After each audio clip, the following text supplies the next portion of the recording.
We always like to start with people's first investments. We think people learn a lot, and there's generally some good stories that come out of people's first dabble in the market. So what was the story of your first investment, and did you learn anything from it? I learned a bit. My first investment was quite boring, so I'll go through that first. Then I had the first time I actually took a punt on a stock after that was more interesting. But the first thing I did is I had a few shares left from 3 companies that my granddad had left me in companies he worked for, like Rolls-Royce and businesses like that. And when I first got a job, I sold those shares and put the money in the fund that I was working on, which was great because my boss thought it was brilliant that I was personally invested.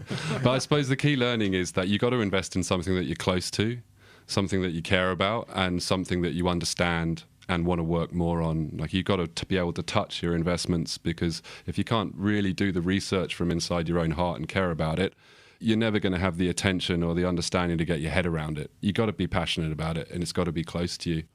A bit after that, I did try and invest on a stock. I didn't know much about investing. I was fresh out of uni and on my learning curve.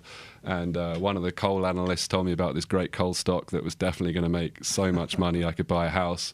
And I lost everything on it pretty much. So I think that, again, it's the same thing. Don't go and trust someone else. If you don't know about what you're investing in, don't invest in it.